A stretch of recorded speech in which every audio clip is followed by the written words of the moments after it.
বর্তমান প্রেক্ষাপট বিবেচনায় একজন অমুসলিমকে কিভাবে ইসলামের দাওয়াত দেওয়া যায়। একজন অন্য ধর্মাবলম্বীকে ইসলামের দাওয়াত দেওয়ার সবচেয়ে শর্টকাট ওয়ে এবং সবচেয়ে কার্যকর উপায় হলো আপনি নিজেকে আদর্শ মুসলমান হিসেবে উপস্থাপন করেন।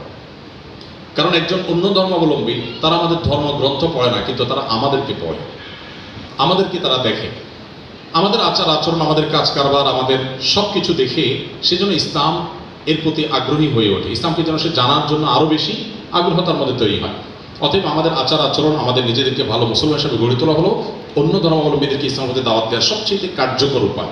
এর পাশাপাশি অনেকগুলো ভালো বই আছে এই সম্পর্কে, সে বইগুলো আপনারা মানুষকে উপহার হিসেবে দিতে পারেন। নবী করিম সাল্লাল্লাহু আলাইহি ওয়াসাল্লাম সম্পর্কে কোরআনে কারীম উপহার হিসেবে দেওয়া, এটা অনেক বড় কার্যকর একটি উপায়।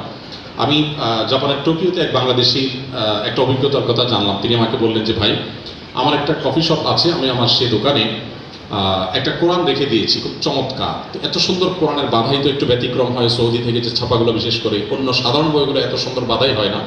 তো অনেক অমুসলিম জাপানিজরা যারা সাধারণত কোনো ধর্ম বিশ্বাসী নয়, তারা অনেকেই এসে জিজ্ঞাসা করে যে এটা কি। তো আমি তাদেরকে জাস্ট জাপানি ভাষায় অথবা ইংরেজিতে একটা কোরআনের কপি দিয়ে বলি যে এটা আসলে এটা, আমি একটু এক্সপ্লেন করে বলি যে এটা তুমি পড়ে দেখতে পারো।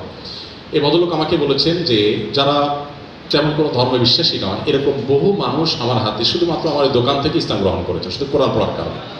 কোরআন এবং নবী সাল্লাল্লাহু আলাইহি ওয়াসাল্লামের সিরাত গ্রন্থ, এই দুইটা জিনিস যদি কোনো মানুষ নির্মোহভাবে পড়ে, সে ইসলামের কাছে আত্মসমর্পণ করতে বাধ্য।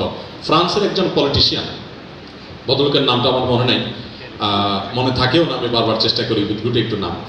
আমি 2009-10-এর সময় আমার মনে আছে, আমি সোশ্যাল মিডিয়াতে ফেসবুকে তার ইসলাম বিদ্বেষী, মুসলিম বিদ্বেষী কর্মকাণ্ডের বিরুদ্ধে অনেক লেখালেখি আমি করেছি। গত কিছুদিন আগে ভদ্রলোক আমাকে ইউটিউবে একটা ভিডিও দেখালেন যে ওই ভদ্রলোক ইসলাম গ্রহণ করেছে। আমি খুব কৌতূহলী হয়ে তার ভিডিওটা শুনলাম ইংরেজিতে।